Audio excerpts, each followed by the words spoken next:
What's up, ladies and gentlemen? Welcome back to the Codex Station. It's Comic Character of the Week.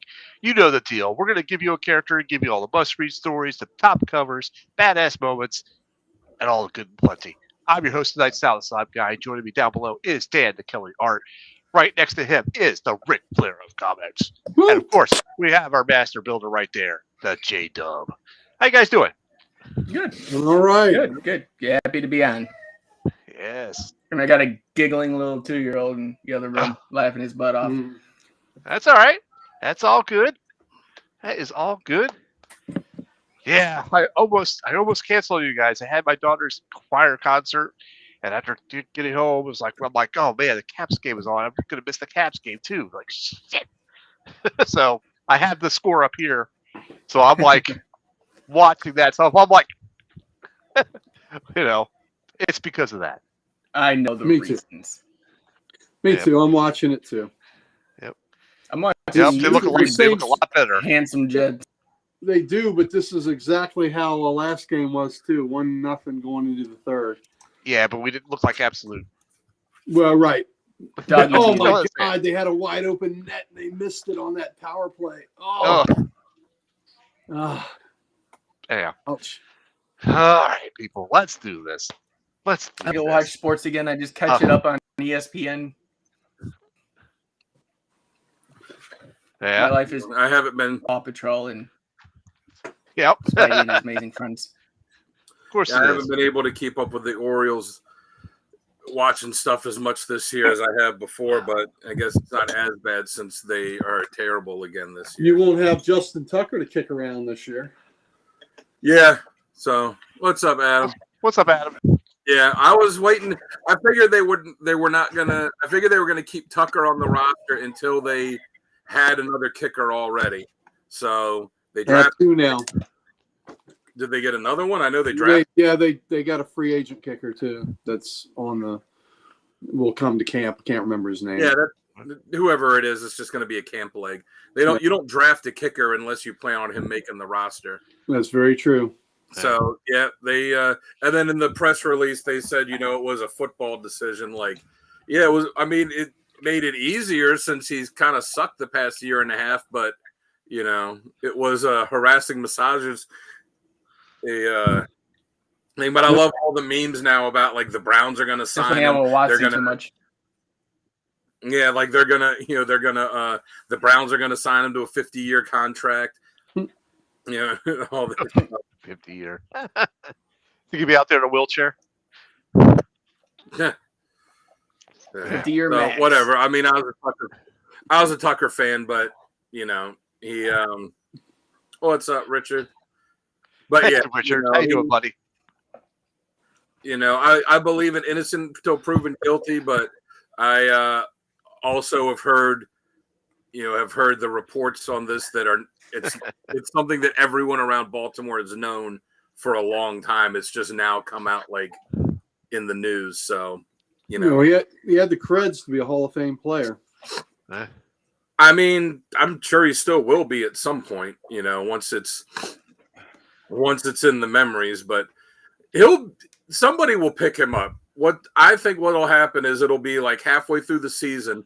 It's going to be when some kicker for a contending team gets injured and they need to bring someone in, and he'll start getting tryouts. All right. Let's go ahead and get some business out of the way then. Yeah. I'll start with me since I am the host tonight. I am Sal the Slab Guy, and you can always find me on YouTube under Sal's Comic Corner or Instagram as the Slab Guy 77. Tomorrow night, I'll be having another mail call released on Friday coming out at 9 p.m. So be sure to check that out. Dan, why don't you tell everybody about where they can find you and what you do? All that goodness. I mean, I think they already know at this point. You can go to Instagram, type in Dan Kelly Art. You can find me. I did this Two-Face drawing for the show tonight that I'll post. Wow, nice. Yeah. That I'll post. I gotta go to the Kinko's or the FedEx place so I can. There we go. So I can scan it and then I'll post that tomorrow with a link to the show. But yeah, so go. Yes, ladies and gentlemen, go to Instagram at Dan Kelly Art. Send him a commission. Make your money his money so you can buy some more comics. Richard says, Yeah. it's fair. Who goes to massage parlors to get massages? Actually, apparently, like, All NFL players. yeah. And owners. Yeah. Robert Well, Kraft. the thing is, when you're doing it legitimately, there's nothing wrong with it, and players, it a good benefit to them. It's just, don't be a creep about it. Yes. Yeah. Yes, you're right. Don't be a creep about it. Yes. Yes. Yes. Gary Don't and be I a know what's creep going about on. No, fast forward. Yep. Well, speaking of not being a creep and going to massage parlors, there's this guy right there, the Ric Flair of comics. That's right. I massage myself all over. There you go, baby. And I'm not being a creep about it. How much do you charge for that? Oh, I'm sorry. How much do I charge myself? Just a little off the top. Just the tip. Wait till you see the tip. Just a tip. Okay, just a tip. All right. You catch me at Comic Logic and Carlson. Nice. You catch me at Comic Logic. We will be there every Wednesday. Me, Mighty Mike Harvey, Rob Kaler, getting our 4-color ink. Get that 4-color ink in the blood, pumps you up. Told you once, told you twice, told you a million times. Reading comic books make you strong. Start out with a single book, then you got a stack, then you got a short box, and you got a long box, and then you're stacking them to the ceiling. Next thing you know, you are jacked and you are packed, baby. Do some push-ups too. So Hey, Liz. catch us at Comic Logic. Catch Liz at Comic Logic. You Yes. can see her every Wednesday too. And we have on Sunday, May 18th, we have our Spring Lot Con where we will turn our parking lot into a mini Comic Con. There'll be comics, there'll be toys, there'll be artists, there'll be authors. It'll have a lot of local flavor, even a tattoo artist for you to come get that very special tramp stamp for that very special someone. So please come down and see us. Then 2 weeks after that, May 31st, June 1st, we'll be set up at the Dulles Expo Center at Big Lick Comic Con, which is a really nice mid-sized con. Last year, the fellas, Dan and Sal, were there. Pretty good con that we had. And then the week after that, in store, the one and only, Jim California will be signing autographs at Comic Logic and doing quick sketches for people and more elaborate sketches, for some coinage. He will be doing more elaborate sketches, but please come see him. He'll be selling copies of his self-published book, Ned, Lord of the Pit, Volume 1, and the new Volume 2 that he has out. So I can recommend Volume 1. I really liked it a lot. Can't wait to get Volume 2. I know Dan has both copies. Did you enjoy Volume 2? I did. Yeah, Yep. I liked it a lot.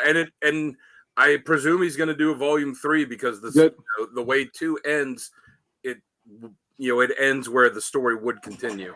Right. And it's just an average guy wakes up and all of a sudden he's a lord of hell. Yeah.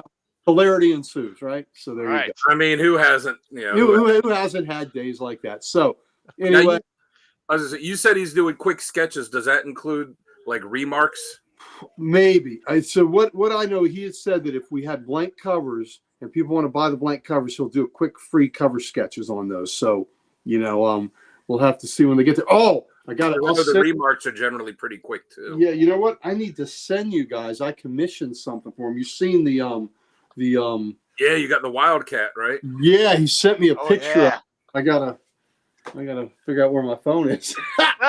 he sent me a picture of it, and it's pretty badass. So I could share with you. So I've got a few things I want to have added to it, but I should get the professional opinions. Oh, I got it right here. I get the professional opinions. So while after I introduce our next fella here, I'll send it to, let's see. I guess I can send it to everybody. And anyway, Jim California, I commissioned a whole print for myself, and he'll make prints of them, and the whole world can benefit off my largesse. I said largesse, not large ass. So there we go.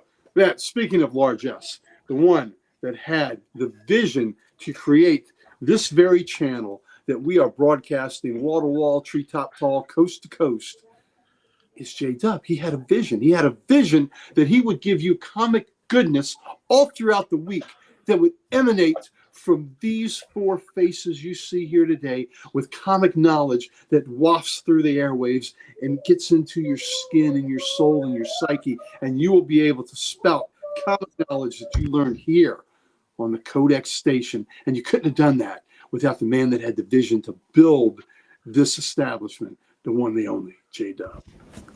Thank you so much for that.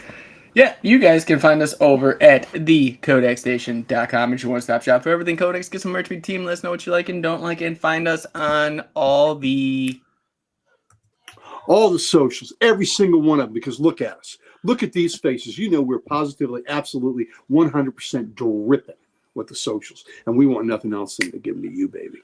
Hit that button. Yeah. Hit that like button. Most definitely.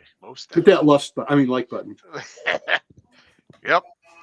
All right, ladies and gentlemen, we're going to go ahead and kick off the show here. If we're set, ready to go. I got to find my place and make sure it's there. It is. All right, folks, we will see you in about a minute. Yes, Richard is correct. Support your local retailers. Buy some indie comics. Do all that stuff that Richard says. And he was letting Liz know that she can skip the beginning of the video. Yeah. We know how much Liz likes sports talk. All right. We'll see you guys in about a minute.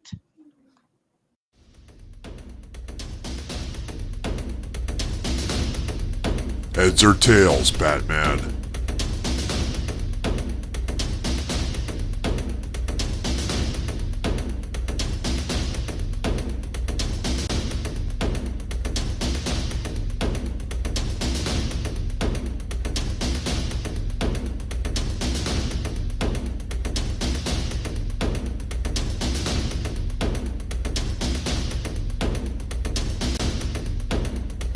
I've got two sides.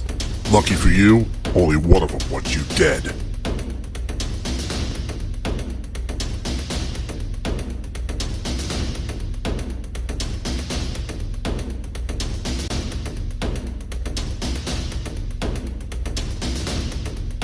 Heads you live, tails you scream.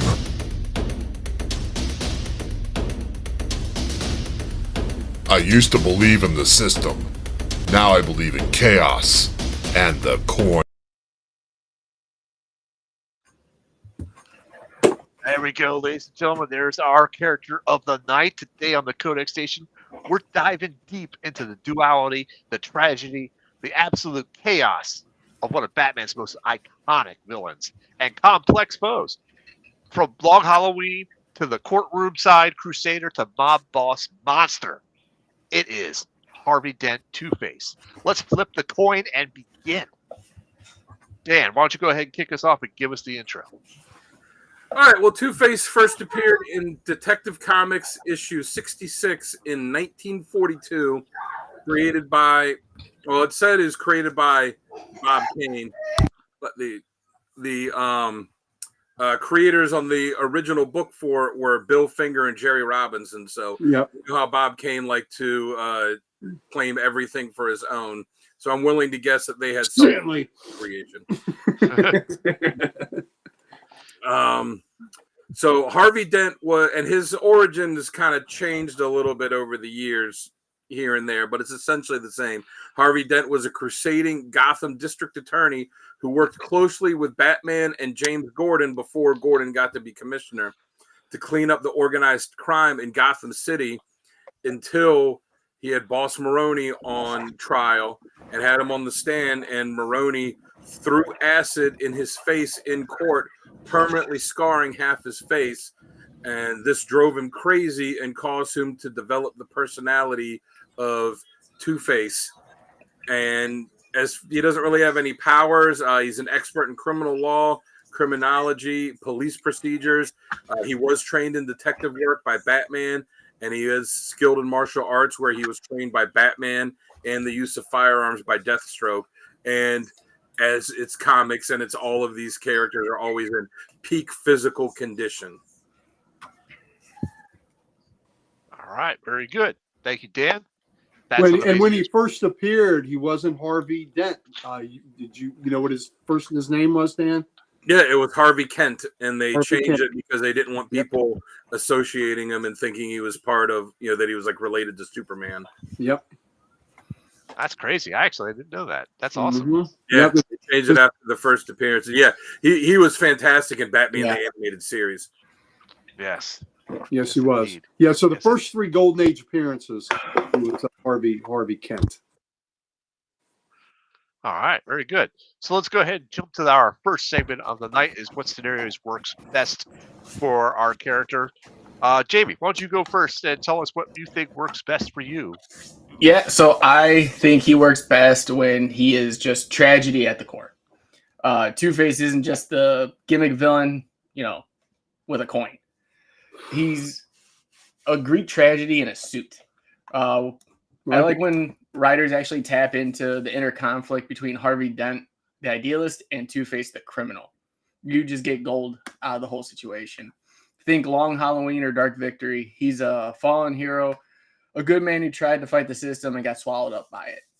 I do have a line from actually the Dark Knight, and it just goes, "He's not evil, he's broken." I like that. I like I that like too. that. I like that. Awesome, awesome. Gary, how about you? What works best for you? Okay, so I really like it, from his very first appearance, which I reread his first 3 Golden Age appearances, and he was very much a Dr. Jekyll and Mr. Hyde, but the difference was he was Dr. Jekyll and Mr. Hyde that was appearing at the same time.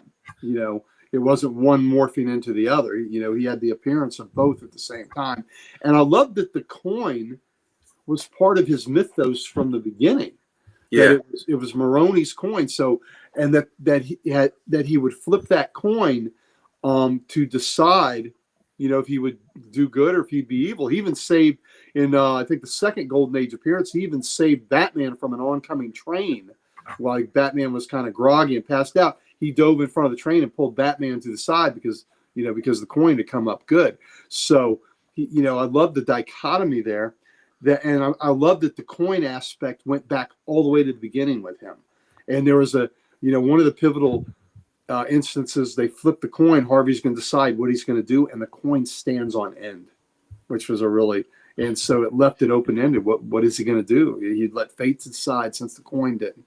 What I have really liked in the as they have expanded, and this character wasn't used for many, many years.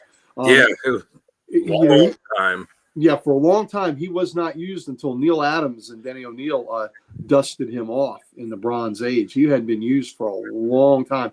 There was a World's Finest issue in the Silver Age that used him, but it was Batman morphing into Two-Face. It wasn't a true Two-Face appearance. And then I want to say it was Batman 238 where it was the Denny O'Neil, Neil Adams book where they brought him back.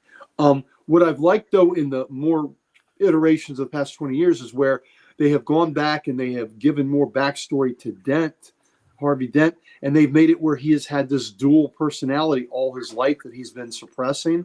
And I really think that is a fascinating aspect of the character, that, he's had this other side always lurking right under the facade of what he's showing everybody, that he's always had to tamp down, that, that the bad side of him was always there.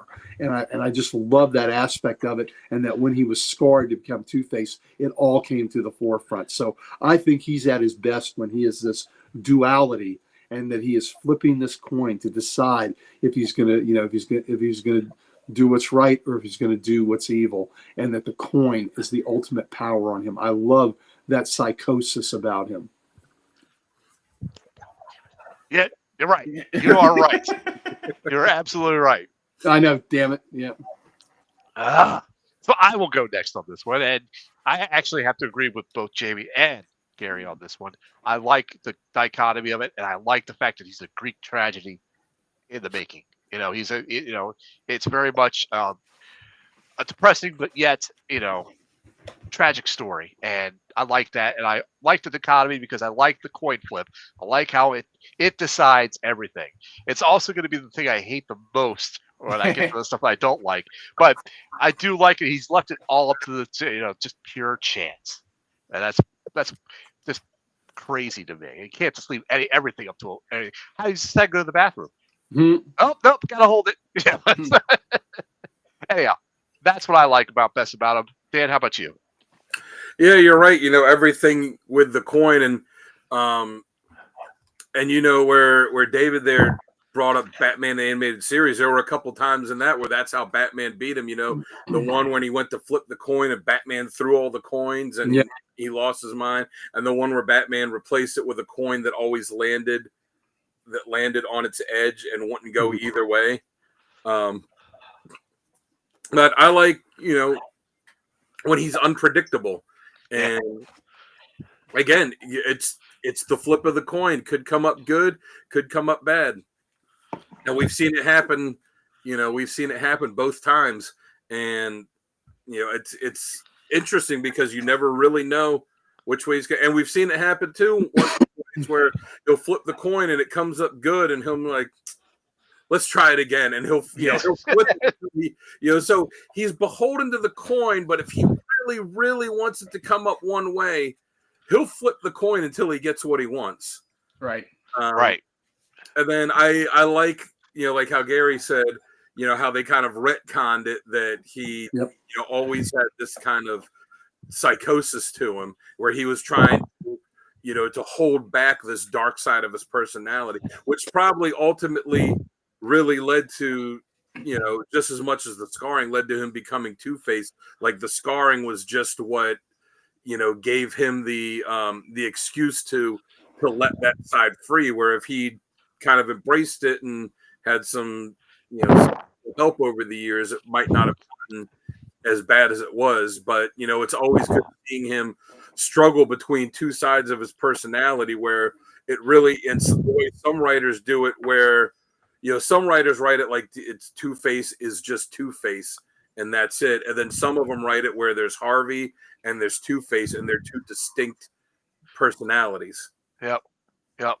I like that too. All right, so jumping to our next segment is going to be our badass moments.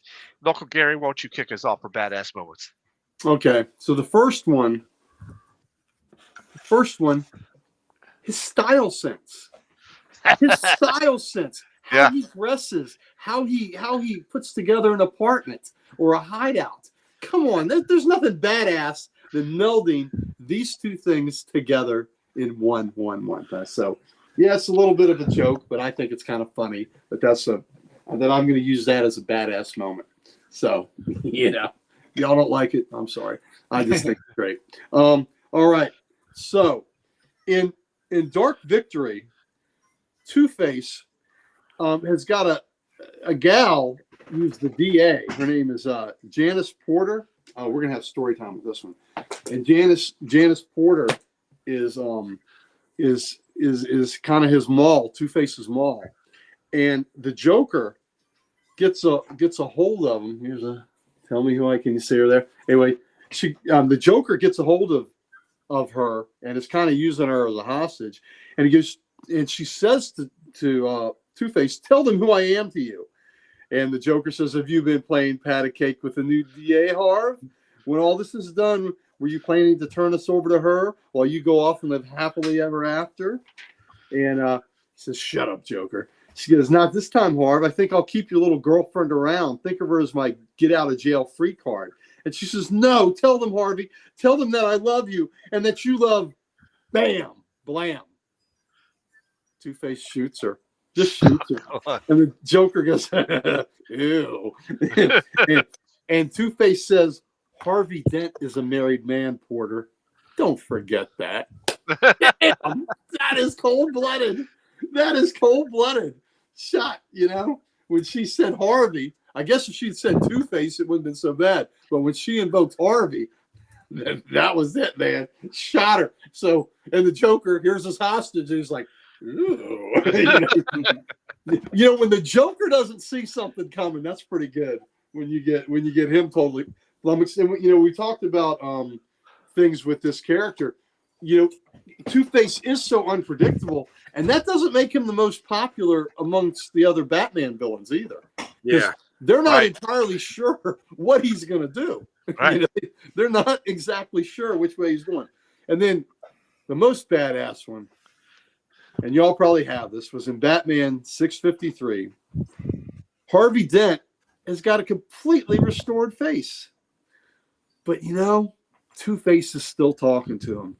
And he decides it's just not quite right. So he pours acid on his face, and he uses a scalpel to disfigure himself further. And when he does it, never does he cry out in pain during this whole disfigurement process. Damn. That's kind of that's hardcore. That's like when Grim Jim Twilly cut the scar in his face for Grimjack. Yeah. This is even more intense because he acided his face and then he's making adjustments with a scalpel. That is that will be in my must reads. That is a gruesome, graphic scene, and how it leads up to it too, with all the with all the back and forth in his head, seeing Two-Face in shards of a broken mirror, talking to him, and just leading up to that. Oh my God! So those are my badass moments. And Nice. and that's something that he's done multiple times in multiple books, where in stories where he gets plastic surgery and gets fixed, and he always ends up disfiguring himself again.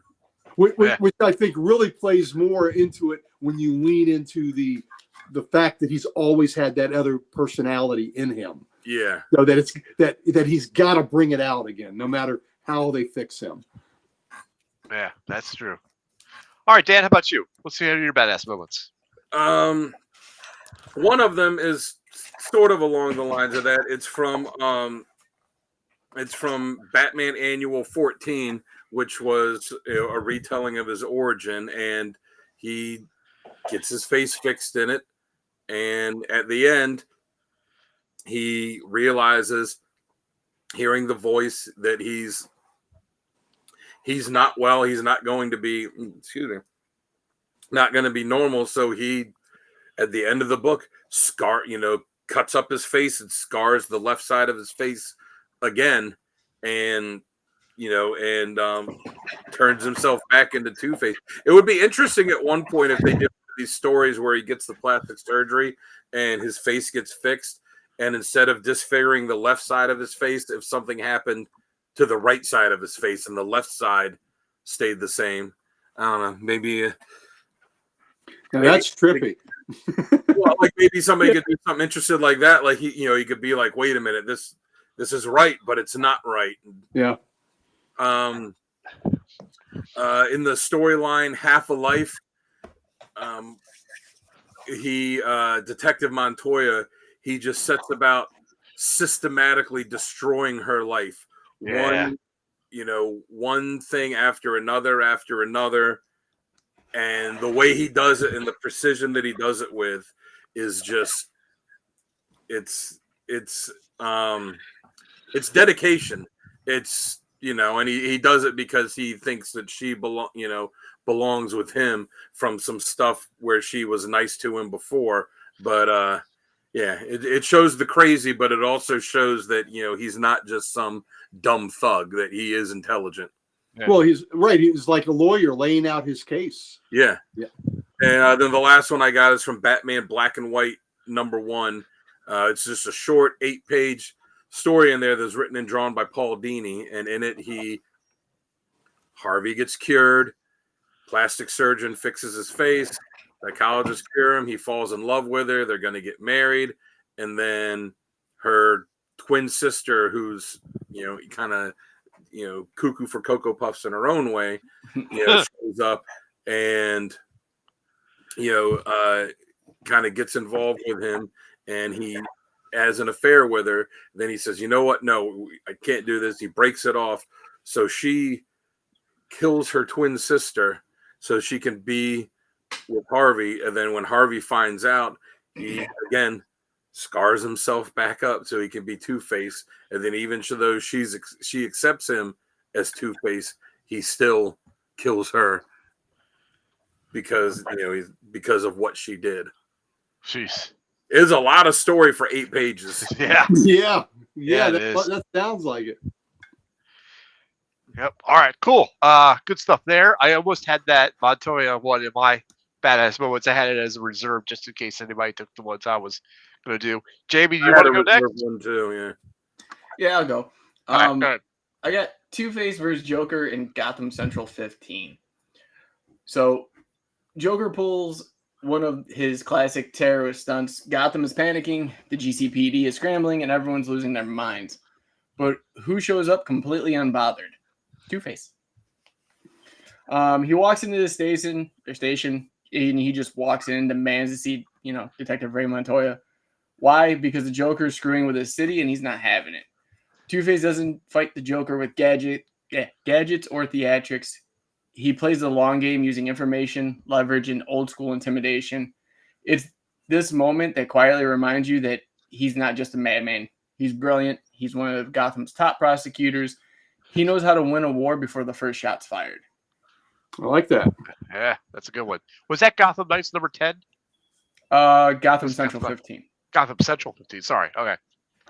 The next one I have is the coin betrayal in Batman Jekyll and Hyde number 6.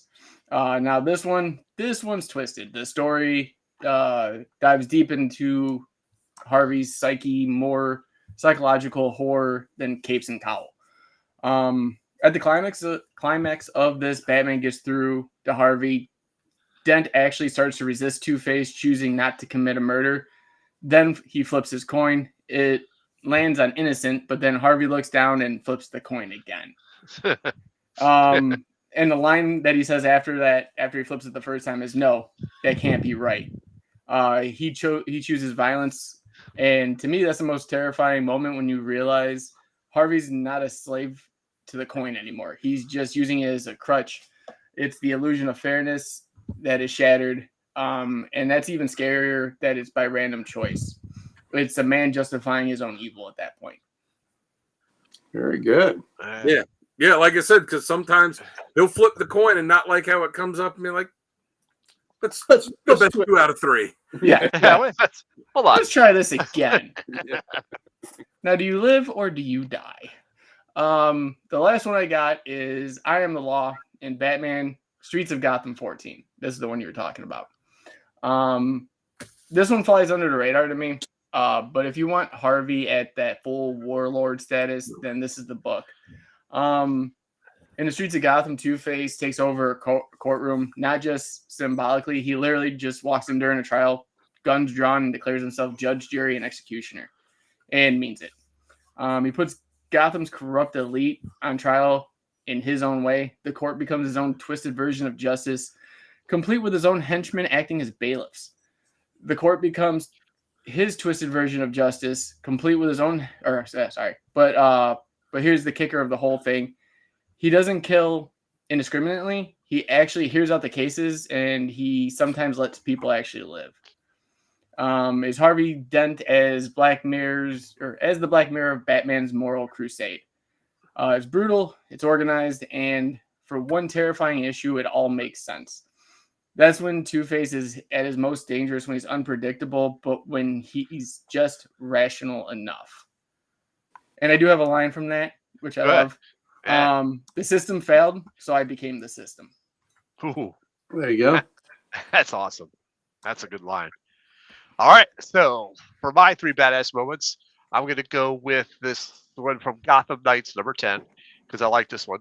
This is Two-Face versus the Joker, as usual. Joker kidnaps Dent's friend. Harvey tracks him down. He just plows through Joker's henchmen, just shoots them all. And he sets a trap in the funhouse for the Joker.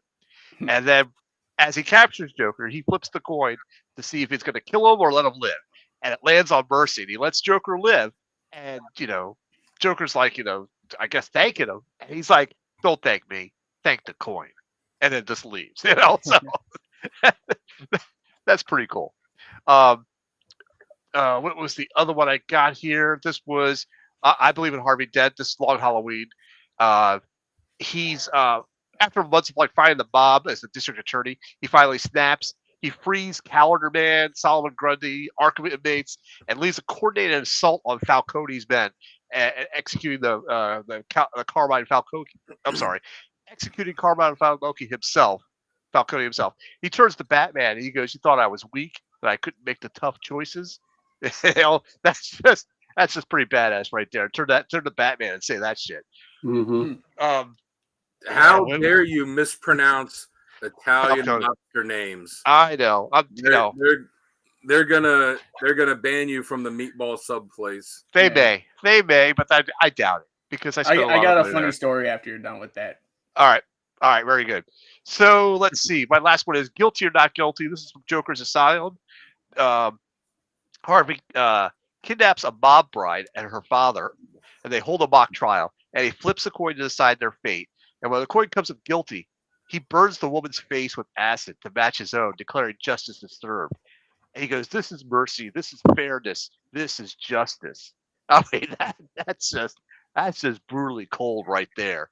So that's my 3 badass moments. What do you got, Jamie?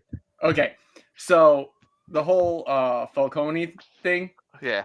So for those who are longtime watchers, seen everybody that's been on the channel, we had Tone for a while, and we had him for about 20, 30 episodes of everything, and always went by Tone Falcone.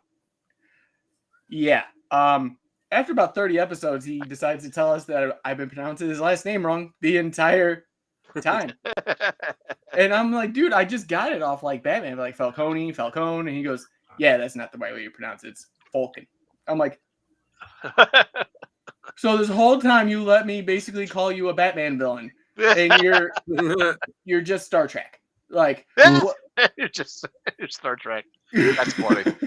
He's just like, I didn't want to like ruin it for you. I'm like, now I gotta redo it every time. But Tone Falcone sounds so much cooler. It does. Absolutely. That's funny. So shout out to Tone. Shout out to Tone. Hope he's listening. Oh, he's not tone deaf.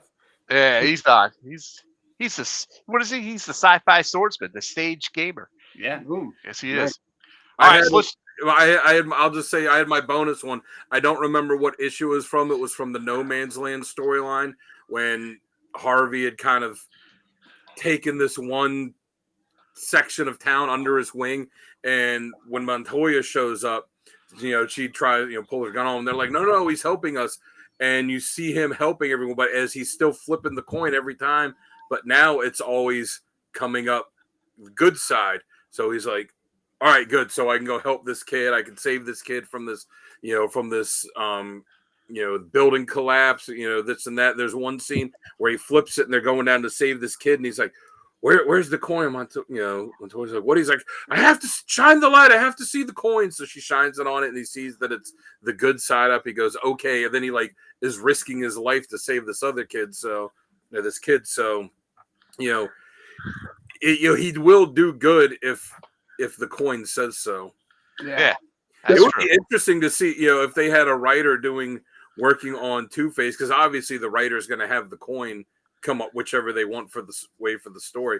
It would be interesting if they had a writer and if they did something filming and writing it where whenever it got to a scene where he flips the coin, where the writer literally had to flip the coin themselves and like, all right, good side, bad side, whatever it comes up, no matter what I had in mind for the story, whatever the coin comes up with, that's the way the story's got to roll. Almost like they could do a choose your own adventure with it. That'd be crazy. That would be kind of cool, actually.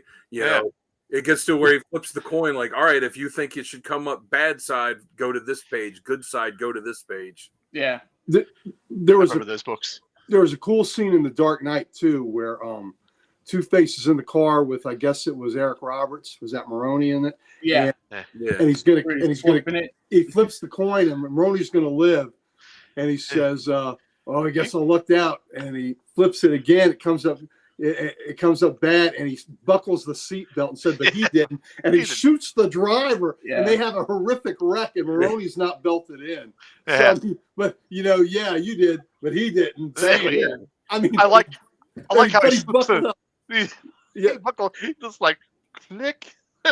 Yeah, but I mean that was really badass. Yeah, that was. I did like him in The Dark Knight. I thought that they underused him once he became Two-Face, but I thought they went too far with the scarring and stuff on the side of his face. Like they went so far with it that it was to the point where it just wasn't believable that he would have survived having that. I bought it hook, line, and sinker. Yeah. I loved it. Yeah. Excuse me. I liked how horrific it was. I mean, Who's got an uglier mug, Two-Face or Jonah Hex? I mean, man. Yeah, no. Bit of Depends on the artist. Yeah. Yeah, Richard, those were cool books. Definitely. Those were cool.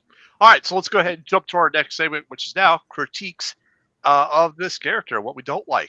And I'm going to go first on this one. I even though I liked it and it's really cool, I also hate it because I feel like everything is decided by the coin. Everything is decided by the coin. You take away the coin, what happens? Does he just sit there, do nothing? Well, I can't decide that. I don't know. I just like you take away the coin, can he do anything? But we've seen in stories where he doesn't use the coin or goes against or not goes against the coin but reflips to get the the outcome that he wants. But I feel like it's been used so much like that that if anybody can just take away the coin and cripple him basically. So that's really all I really don't like about him. Dan, how about you? What don't you like about him? One thing is just kind of a minor gripe is there's not a whole lot of consistency with the scarred side of his face as it comes to the art, and not so much with how it's drawn because each artist is going to have their interpretation like everything, but sometimes it's colored red, sometimes it's colored green, sometimes it's colored purple, sometimes it's colored blue. Empty net. Is it empty? Was it empty net? Yes. Yeah, baby. Hate those scars. Whatever. Yeah. Sorry. Go ahead. But obviously, it's fine. Like I said, artistic interpretation, but like at least, make it definitive what color the scars of his face are. I always kind of think of it as green. Yeah. Because, that's how I remembered it when I first. Well, it's his face is kind of like the seasons. Yeah. Spring, summer, winter, and fall. Like my intro had different faces of different colors and stuff like that. And but I guess like my only real gripe is whenever they use him as just a stereotypical kind of gangster. Mm-hmm. Yeah. I agree. Like how Batman beats him with tricks. Yeah, exactly. Every time. But like it's one of those stories where if he's not the main villain and it's one of those ones where there's like a bunch of villains and he's just kind of there and they're just like, all right, he's the gangster guy. Because, unlike most of Batman's villains, Joker's not interested in being a gangster. He's interested in chaos. Right. The Riddler is, interested in his riddles and, and being smarter than everybody else. Yes. Yeah, smarter than everyone else. And, and Scarecrow's interested in, in the fear. Penguin is the most gangster. Yeah, him and Penguin are the two that are actually they're actually gangsters. They're actual mob bosses. So it's cool that he's, one of the few that's actually like that. But he's not, a Maroni or a, Falcone or anything like that. He does have the coin. He does have the psychosis. So when they do those stories where he's just doing gangster stuff without that, it's not really that interesting. Yep, very true. Very true. All right, Gary, you're up next. You know what? There's a not really much that I don't like about the character. I just think everything about it is brilliant. I love the Jekyll and Hyde aspect of him and the duality of it all out in front at center. Final. Yep. And at the same time. So I love that. And I get it where the coin can be too much of a, too much dependent and all that, but God, it's so much a part of who he is. So I really don't have a problem with the coin. I think the coin I understand that. Yeah, I think the coin is necessary. It's part of the psychosis of him. Yeah, so right. I think Harvey Dent's just a brilliant character. I like him, and I'm not gonna really have fault with anything. Okay. All right. Very good. Jamie, how about you? Yeah, I gotta agree with Uncle Gary or Dan in one part about being the thug, but I have when there's no Harvey and it's just face. And I'm gonna hit the Just writers face. hard on this one with the bad stories that where they actually forget that Harvey Dent still exists inside Two-Face. They write him like he's just another thug with a scar. But like he's not the Joker. Like that should not be his symbol at that point. Like there's still two sides. If Harvey's not struggling against Two-Face, you've basically lost what makes him him. And that's that inner war he has. That's the drama. That's everything wrapped into one. So you take away one side, you lose all sides. Yeah, and none of the other Batman villains don't really have to, have that struggle. So that's what makes him unique with him. Yeah, I agree with that. And I don't know that that Batman is sympathetic to any of the others like he is to Harvey. Yeah, well, yeah, he's 'cause they were close to friends. Harvey Dent. Yeah. Yep. Yeah, Batman. At some point, Batman. Someone's got to tell me, like, look, dude, you really got to give up on him. How many times he gotten his face fixed and he scars it up himself and goes back to being Two-Face? Like, we get it. He's your friend. It's not getting any better. Yeah. Yep. All right, so let's go ahead and jump to top covers now. Jamie, I've got yours queued up here first. You ready? Yeah. All right, there you go. Forget what I pick. No, I'm kidding. First one I got is Batman Detective Comics 1020. And I love this cover because you have Two-Face in the background and just looking menacing and all scarred up. But then in the foreground, you have Batman with the opposite side of him with the acid, like burnt, just scarred up too, like cringing. And I feel like kind of like mirrors that Bruce Wayne Batman and that Harvey Dent Two-Face in the same picture or in the same cover. Yeah, that's a beautiful cover. Love it. My next one is Two-Face #1 from this ongoing series, or I think it's 12-issue series right now, but it's still going.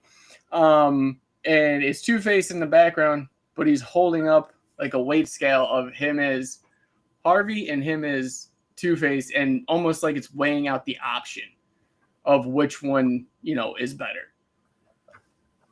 And then lastly, this is the Batman Annual 14, I believe.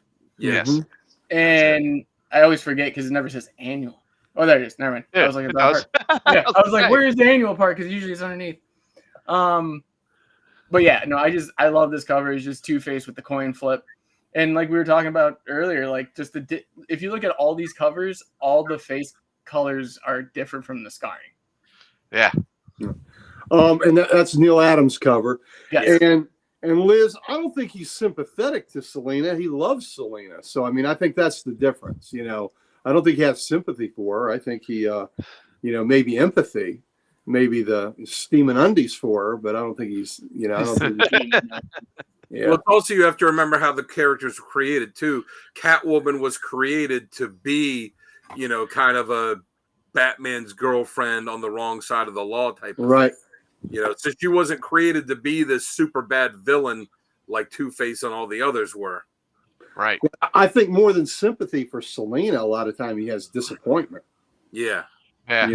Because she's, he feels she's better than, just being a common thief, and usually she is.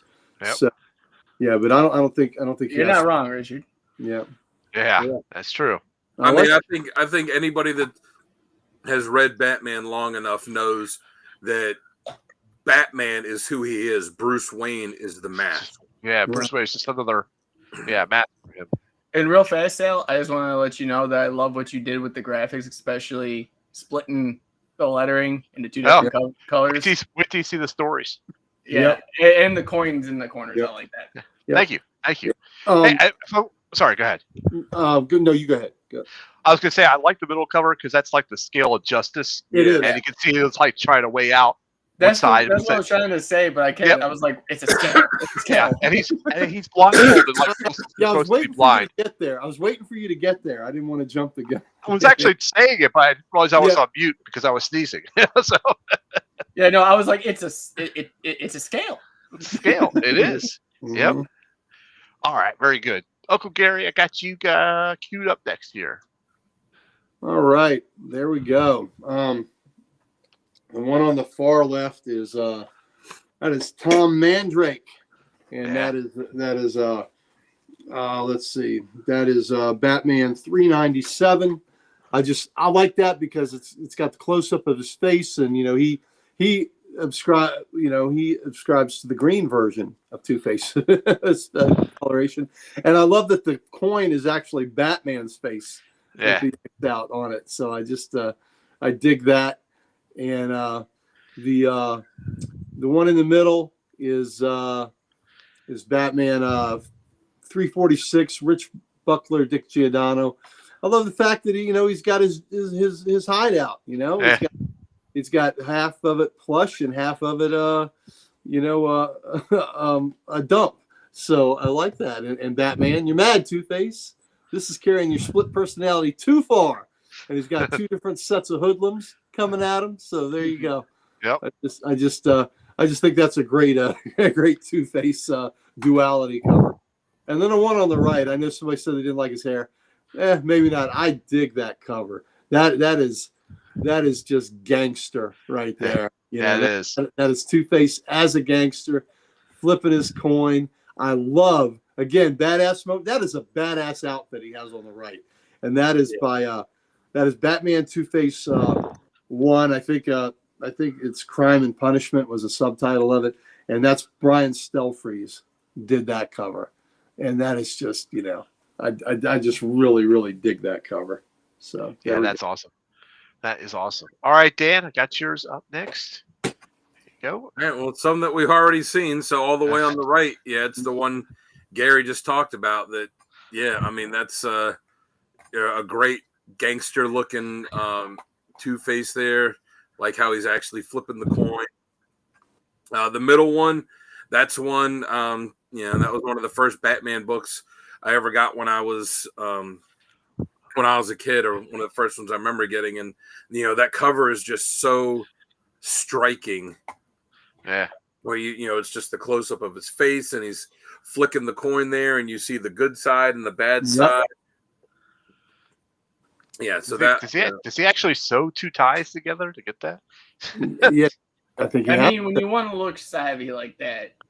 Look, I'm telling you, his outfits. He really has put some effort into these outfits. Hey, Uncle Gary, did you theme your basement that way based on Two-Face's perception of clothing and style? Absolutely. Okay, I was just making sure because it just dawned on me. Yeah, that's how we do it. So I mean, he's definitely got to have at least one seamstress in the henchman group. Yeah. Maybe that's what he makes his henchmen do whenever they're not out. Showing. Glenn Ross, always be selling. It's always be sewing. Yeah. So and then the one all the way on the end, Batman issue 234. This was when Two-Face returned in the Silver Age. This is the first time he'd been seen since the Golden Age. Years and years have gone by, and I just like how Batman's tied up. It's got that oh my god expression on his face, and then you just have the floating head of Two-Face behind him, just laughing at him. And cool. Great Neil Adams cover, and again, that character had not been seen since the Golden Age, so they brought him back again. Another reason why Denny O'Neil and Neil Adams made Batman a creature of the night again, brought back these villains. They made the Joker absolutely murderous again. Here they're bringing Two-Face back. Multiple villains that hadn't been seen. Yep. The Golden Age that they brought back. Right. Yeah. Yep. Absolutely. So I like the Batman logo of that far left one. The little top logo there. That's pretty cool. Yeah, it is. All right. Yeah, that poor cop in the background of that one. Yep. He's about to get two-faced. All right, so here are my covers. Here we go. There we go. Nice. We'll start with that Two-Face all in number 2, Trial I Separation. almost picked that one. Yeah. I like that. Yep. What was funny is your Justice one with the scales was one of my picks too, and after I saw yours, I changed mine. So I love that playing card being cut in half with both. So the playing card is being cut in half, but it's also half Dent and half Two-Face. So I love that the other card is the Two of Hearts. Two of Hearts. Yep. So that middle cover, Batman Volume 1, number 329. Gary, You know who the cover artist is on this one? Oh, that's Jim Aparo, baby. There you go, Jim Aparo. You can Yep. tell Damn. by the fists in the background. There you go. And I almost picked that. It's just Two-Face was in the background so much, but that was one of the only reasons why I didn't pick that one, because it's so awesome. Yeah. Well, you know that who the interior artist on it is? I don't know. Who was the interior artist on that one? It was Jose Luis Garcia Lopez. That's right. Because I got him to autograph that for me at Baltimore Comic Con this past year. Because do you know remember the significance of that book? I do not. It's the first appearance of Tim Fox. Oh, okay. Very cool. And Richard, yes, I do believe he did draw one. I can't remember if it was the All-In or if that was something that was earlier on. But Alex Ross did draw a cover for it. Yeah, so I like that 329 because even though Harvey's in the background, he's still playing the judge. He's got the coin flip right there. He's got the gavel going down. It's yeah. Oh, I almost chose that one. That. Absolutely. And who could, Jim Aparo, come on. Yep. Very good stuff. Absolutely. Yep. All right, so that middle book there is Batman 313. And I love this one. On my short list too. Yep. Yep. Because I like the dichotomy of it. See, half the hideout is a nice, neat, tidy, and then the other half is just a complete mess. But and he's sitting there holding the coin. Batman's coming in from behind on him. He's gonna mess him up somehow. But I like that cover for that. And again, look at that suit. Look at that suit. Look at that suit. Yes. He's definitely got somebody on the payroll to make. Yeah, he does. Yeah. So the cover artist for this one was Jose Luis Garcia Lopez. Yes, it was on that one as well. So Tatiana Wood was the colorist. So I have to give a shout out for that. Yep, but I love that. It's a great cover. Everyone forgets the colorists and the inkers. Yep, I try not to. No, I know. I'm just saying in general. And as a bonus, that Batman 313 that is a Whitman variant. So yes, that was a giveaway, I think, if I remember right. Those stupid Whitman variants. So I always view them as inferior because they're like secondhand. They were reprinting the regular DC issues. Right. The Whitman variants have more value on a lot of them because there were fewer of them made. They're like a variant, and it pisses me off. They're an after the fact book, and it pisses me off that the damn Whitmans, could be worth more than the original books because of the print run. Yeah. Well, I don't think they weren't second printings though, right? They were printed at the same time as the regular books. They were just lower print runs. They put them in 3-packs and all that, but I thought there was a delay. I thought that they weren't at the exact same time. I thought they were like a month or two delayed. I think maybe not all of them, but I'm pretty sure at least some of them were printed at the same time. It was just like you said, they were printing them up for the one thing instead of the other. Yeah, a lot of times they were putting them in the 3-packs too. Yeah. And it's interesting. A lot of times there were people that had the sealed 3-packs, and you can see what's on the front and the back, but you got to guess what the middle book is. Yeah. Well, I mean, when I would see those packs as a kid, I would kind of like, inch the one cover down and the other one up. Try to figure out what it is. Try to figure out, like kind of get a peek at the top and then a peek at the side and the other side and kind of try and figure out what it was. Yep. All right, before we jump works to our boobs too. Yeah. Before we jump to our next segment, let's go ahead and talk about our giveaway. Jamie, tell us about our giveaway while I throw up the graphic for what we're giving away this month. Oh, yeah. So this month, we are going to be giving away the Astonishing X-Men, X-Men, Age of Apocalypse 1 through 4, the Amazing X-Men 1 through 4, and unfortunately, the Adventures of Cyclops and Phoenix 1 through 4. It's amazing. That's an awesome book. It's the Adventures, not the Amazing. Jamie doesn't like that we're giving it away, that it's not going to be able to come to him since his favorite character in the X-Men is Cyclops. That's the negative. But if you guys go on to our socials, you can find out how to enter. For this one, we're doing this giveaway a little bit differently. Richard, I know hashtag giveaway. If you would just, follow the instructions, buddy. You do Yes. wonders, trust me. Just tag away. So since I said that, if you go into our socials and see what's going on, if you follow us and you tag whoever, every tag is an entry and it's unlimited. So you can tag up to anybody you want. And for each tag, you're going to be entered into we call it the spinning wheel of death. Yes. And The we'll coin see flip. who wins. And if you subscribe and you're new to the channel, we're adding on a bonus 5 entries. Woohoo. So if you tag up, you can come home on a fly ball to center. There you go. So Richard, I'm sorry, buddy, but we're trying here. Yep. And we're just trying to get some more viewers. We want people to see more of this channel. Come on. And Richard, We gotta grow. Comics Limited, Travis literally tagged you in there and you never said anything. So I'm disappointed. I'm booing you. There you go. Don't boo Richard.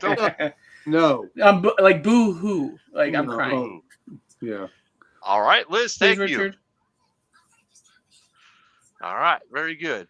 So let's go ahead and jump now to our essential readings. And Dan, why don't you go first with your essential readings? Because I got yours queued up. Good I job. thought right here. All right. Well, I'm sure I'm not going to be the only one to have this. The first one is The Long Halloween. This Like shows the a lot- coins on there, Sal. Like the coins. Sorry, Dan. Thank you. No, so this shows a lot of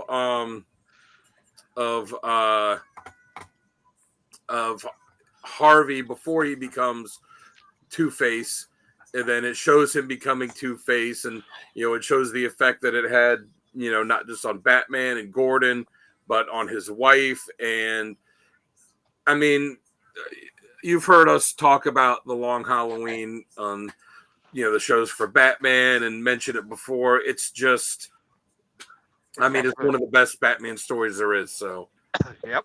That's the book I tell people, or when I try to introduce them to a more adult themed comic that's still cool with characters they know. The Long Halloween's my go-to. yeah, and it's just fantastic. The next one I have is Half a Life. It's from Gotham Central, 6 through 10. I kind of alluded to or mentioned it in my badass moments for Harvey, that you don't even see him in the first few issues. It's just Renee Montoya, Detective Montoya, her life is being destroyed. I'm not going to go into the details of it because, I want you to go read it. But, things are revealed and, someone's just coming after her and, and all of these things and framing her for stuff and all of these things going on. And she's trying to figure out who, and she thinks it's one person, then thinks it's another. And then at the end, it turns out it's Two-Face because she had shown kindness to him during No Man's Land and had, visited him in Arkham. He mistook it and was like, we need to be together. And she's like, F you, you're ruining my life. Why would I have to be with you? But it's just, it's a great story. And what's Sonny to say? Yeah, we reviewed The Long Halloween. Most 10 out of 10s we had. Yeah, I mean, I'd love to see a accurate adaptation of it. Yeah, he was brutal to Montoya in that story. But Half a Life is it's a really great read and shows the extent of his kind of psychosis. And then Face to Face, this took place in DC. It was it was when they did that 1 year later where DC just kind of skipped forward a year, and Batman had been gone from Gotham for a year, and Harvey had gotten his face fixed where Two-Face was gone. He was all didn't have the scars anymore, and had convinced Bruce that he was cured. So Bruce, as I alluded to in the in talking about his attributes, Bruce had trained him in martial arts and trained him in detective work, and he was the one that was protecting Gotham for this year that Batman was gone. And then Face to Face is the storyline that takes place after Batman comes back to Gotham, and and you see exactly what happens with Harvey. You know, spoiler alert: he does go back to being Two-Face, but it's an excellent story to see Spoilers. to see the I mean, everybody knows that's what always happens, but to see how he was doing when he was cured as just Harvey, and then kind of slowly sinking back into it. And that's in Batman issues 651 to 654 and Detective Comics 817 to 820. And it would just go back and forth. So it'd be like part 1 in Batman, part 2 in Detective, part 3 in Batman, so on and so forth. All right. Very good. Excellent. Very good. Great stories. Jamie, I got you queued up next. Are you ready? Yeah. All right. Here you go. Oh, look, Long Halloween. So I really don't need to go into too much detail about that one. I'm sure Dan covered most of it. I'm sure more people are going to go in depth on that one. But my second one is from Batman Two-Face Strikes Twice. To me, this one's a hidden gem. It's a clever 2-part story. One side is set in the Silver Age. The other part is set in the modern era. It plays with the duality theme in like one of the coolest ways. It's just fun. And it has plenty of pathos. It showcases how Two-Face evolved as a character through different eras of comics. And the dual narrative structure is perfect for a character built on split identity. And then, obviously, we showed the covers for it earlier. Batman Annual 14, Eye of the Beholder. This one digs deeper into Harvey's psychology. It's darker and more intense, showing how abuse, trauma, and mental illness shaped him before the acid ever hit his face. To me, if Long Halloween is a cinematic epic, Eye of the Beholder is a raw, psychological indie film. It honestly gives a more intimate, twisted look at how Harvey and Two-Face came to exist, and some fans even argue this is a better origin story than Long Halloween. And it's wild to think about because I did look at a lot of like top 10s for the character, and they were like interchangeable. Right. I almost picked that one too. Good stuff. Good stories there. All right, Uncle Gary, I got you queued up next, so here you go. All right. Well, I'm going to change it up a little bit. I'm going to have Long Halloween and Dark Victory. I almost did that too. Yeah. Because I didn't really, I just don't think you can separate the two of them. Well, I guess you can, but I just think it's important. If you're reading Long Halloween, you need to read Dark Victory because it's a wonderful follow-up, and Two-Face is very, very prominent in it. And one interesting thing about Gilda, who was his wife, she goes all the way back to that first appearance in the Golden Age. That Gilda was his fiance in that book. Mm-hmm. So she appeared, I believe, in all 3 of his Golden Age appearances. Gilda was there. She was with him when he was Harvey Kent. So yeah, he was with him. That shows true love. That's true love. Face to Face. I talked about had that scene where he burned himself. It's trade paperback that collects 3 issues of Detective, 3 issues of Batman that were interspersed together, telling a single story. And this is the issue where he has the conversation, where his face is fixed, and he has the conversation through mirrors and broken shards with Two-Face in the mirror telling him, you need to make us whole again. And to make us whole again means,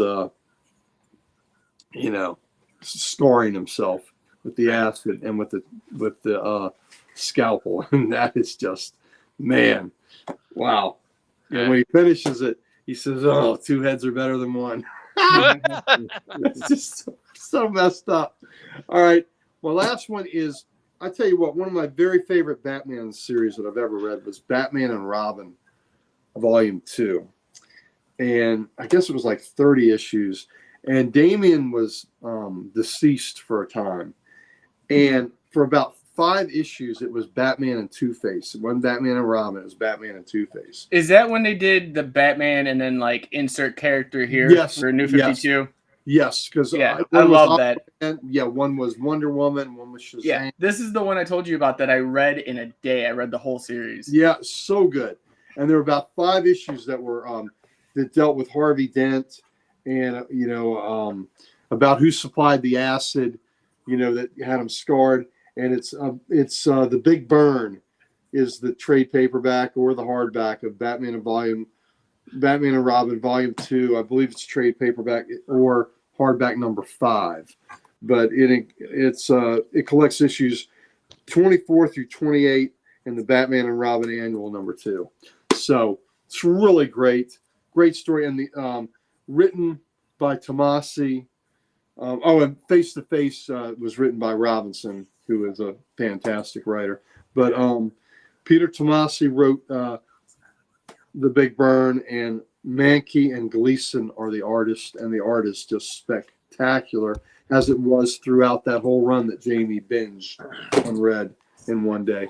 So recommend those highly. The only good thing COVID did to me. All right, let's go ahead and jump to my stories then. Look at that, Long Halloween. My God, that's just a recurring theme here. I will echo one thing. Reading the Long Halloween, it does have a lot of ties to later stories like Dark Victory and Haunted Night and even Hush, But the Dark Victory one, it's great because it continues Harvey's descent and it has a rise of Robin in it. And it's a direct sequel too. Yeah, it's a direct sequel as well. So real fast, I just want to tell you that this would have been so perfect as a graphic, because if you look at the last letter of everything that's in red, you almost have slab. Ah, nice. Nice. And I noticed that. I would have tried to pick a story with a B in it. All right, moving on. So, Joker's Asylum Two-Face. This was a great story because it's actually narrated by the Joker, breaking the fourth wall and everything like that. So that was pretty cool. And it's like a horror host. That's what it reminded me of. It was like a horror host. Wow, the Joker would be a messed up horror host. That is. I know. He mocks the idea of justice and chance, but he respects Two-Face's that he has a system. And he even mocks Two-Face at one point. He's like, "Chance, it's the only true justice in this rotten world," in his Joker way. So yeah, this is a great story because it's told by him, and I feel like it's a good standalone story. It showcases his intellect, his sense of justice, his capacity for cruelty, and he's driven by the sincere desire for fairness. And Joker's narration just makes it feel like a fable, told by a madman, that type of situation. So I like that one. You should definitely check it out. It's a good read. The last one down there, Half a Life. I mean, on that one as well. He really messes with Montoya in ways that she just, systematically destroys her, and thinking the whole time, oh, but you belong with me type situation. Yeah, it's just completely messed up on his part, but it's definitely a good read. You need to check that out. Montoya's playing for a different team. Yeah, I know. That? He doesn't swing that way. Does Harvey know that? Harvey doesn't care. He's going to do everything he can to prove that she's like him, type situation. Well, he likes things that are two, and if she's bi, that works for him. I don't think she was bi. I think she was strictly. No, she's not. She's strictly. Yeah, she's playing for the other team, and that is her choice, and I respect it. Yep, absolutely. Harvey did, but that's his problem. Now I think about it, Uncle Gary is right. Two-Face is the best dressed villain in all comics. Come on, I mean, look at this. This is tailoring. This is tailoring, brother. He's got someone on the payroll. Absolutely. Hands down. Yep. All right, so let's go ahead and jump now to our next segment, which is Best Writer and Artist. Hey, thanks, Richard. I appreciate that. I love doing that. That was killing it with the graphics. The voiceovers for it are great. I'm like sending Dan all these test ones. I'm like, what do you think of this one? He's like, oh, that's pretty cool. Well, don't do too many now. You got too many in there. Pull some out. I'm like, oh, all right. I have to restructure it. Well, yeah, because Okay. in the Two-Face one, you had like 3 of them, and then I said, "Oh, it'd be cool if you said this." You're like, "Oh yeah, that is cool. I'm going to replace something else with that." And then you sent me the one that was kind of longer, which Like an intro. well, it was good, but like I said, all the ones you had in it were like him speaking, and then this other one you sent was like somebody talking about him. Right, exactly. And I pulled that one out, and it's now saved to my drive forever. All right, so let's jump to best writer and artist. Dan, why don't you go first on this one? Who do you got? For writer, I couldn't pick one. I picked a couple. I picked Greg Rucka and Jeff Loeb. But I mean, really, like so there's so many good ones. Like Gary said, there's Robinson that did the face to faces. There's so many good ones. It's hard to pick just one. And for artist, I picked Neil Adams. Yeah, that's not a bad choice at all. I like the way Adams draws the scarred side of his face, where he draws it where it is scarred and grotesque, but it's not overly grotesque. It's not overly, horrific. Like, it's just the right amount. Yeah. Because some artists kind of draw it where it's not super, other than like the eye, where it's not, the eye and the mouth, where the rest of it won't be super bad looking. And then some artists draw it where it's just, something out of a monster movie. But Adams, I think, strikes the middle pretty well there. Yep. All right. Very good. I'll co-sign that. Yep. Yeah, very good. I'll go next on this one. I also went with Loeb, with Rucka being a very close second for me. Yeah. They're almost interchangeable at that point. But like you said, there was a lot of good writers in there. But ultimately, I went with Loeb. For artist, Gary will probably want to sucker punch you for this one. But I liked Tim Sale's art on Long Halloween. I liked it. It was good. It worked for me. So I'm not sure if I really want to choose him or go with like you said, Neil Adams. That's always a home run right there. So I don't know. I'm gonna leave it as Tim Sale for artists, especially for Long Halloween. Yeah, Gary wants to sucker punch me. I know it. I can feel it. It's coming. Let me tell you something. Go ahead, Gary. You're gonna be very surprised. Okay, talk to me. For a writer, Jeff Loeb. Artist, Tim Sale. Oh, there we go. All right. On the strength of those 2 books, Long Halloween and Dark Victory, because of what they are, the mood for it, that they are so Two-Face centric, and just I love Sale's work throughout it. And the other great thing about Long Halloween is when you get this for somebody or you recommend it, they're getting the whole damn Batman Rogues gallery pretty much. That's true. They get to see them all. But it's a Harvey Dent story. So just on the strength of that, and y'all are right, man. Rucka was great. Robinson was great. I think Tomasi was great. Yeah, Tomasi was Denny good. O'Neil was great. Yeah. As far as writers, there's so many, but just on the strength of those 2 books, I'm going to give it to Loeb. And because of those 2 books, I'll give it to Sale, even though Adams was phenomenal with him. Yes.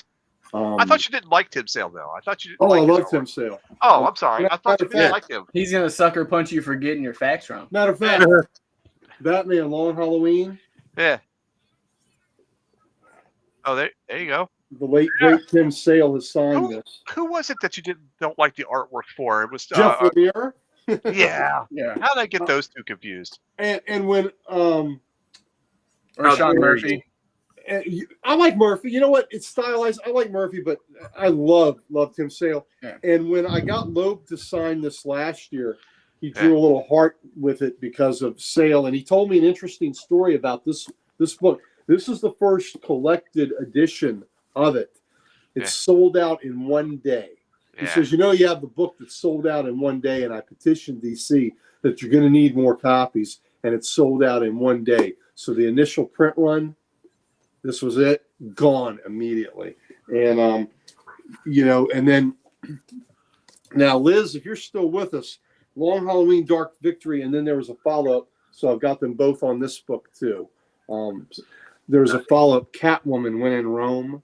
Yeah, that was good. And Yep. that's connected to these. So Liz, if you don't have that Catwoman book, you really need it. Yep. All right, Jamie, you're next.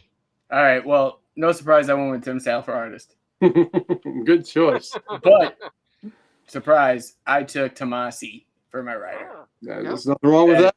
And Yeah. like it's like Uncle Gary even said, that New 52 Batman, Robin, that still holds a special place because that was the first time I ever said I'd read a couple. This one had me hooked from beginning to end. Yep. Most definitely. All right, guys. I think that does it. Does anybody have any final comments or fun facts that we want to throw in there? Oh, Liz does have it. Good. All Okay.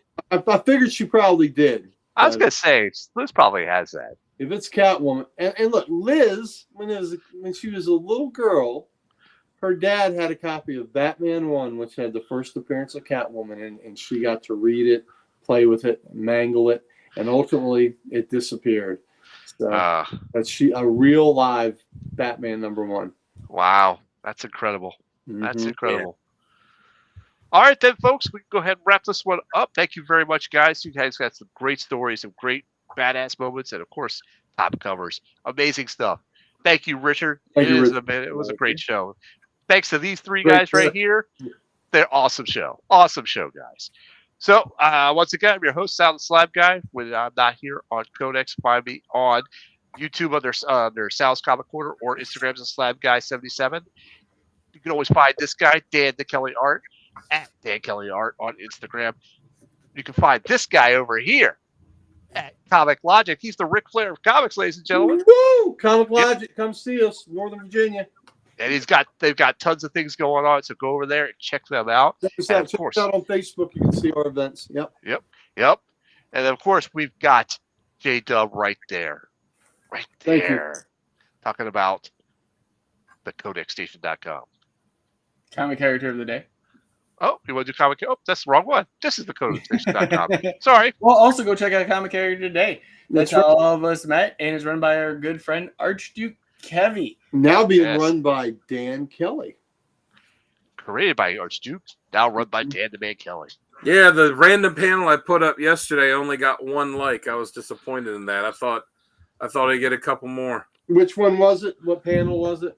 It's the one where I guess Peter's in Spider-Man's in Wakanda, and they're like braiding his hair, and he's talking about how Mary Jane got that done on when they were on. Oh, on the beach in the Caribbean. On the Caribbean when she was on a photo shoot, and then Black Panther walks in, and Peter's like, "It's not what it looks like." He goes, "It looks like they're braiding your hair." He goes, "Okay, it's exactly what it looks like." That's great. Well, if That's I didn't great. comment, I'm sorry I didn't like that one because That's all right. that was fun. All right, Jamie, tell us where they can find us on the Codex Station then. Yeah, you can find us at thecodexstation.com. One-stop shop for everything Codex. Get some merch, meet team, let us know what you like and don't like, and find us on all of those. Those social media all those social media sites, because we have all the socials. We're dripping with them. Hit that button. Do it. Do it. Do it. now. All right, folks. Whoops. We'll double click on the button there. That does it for our show tonight. Thank you very much for joining us. We will see you next week when we cover the character Dr. Fate.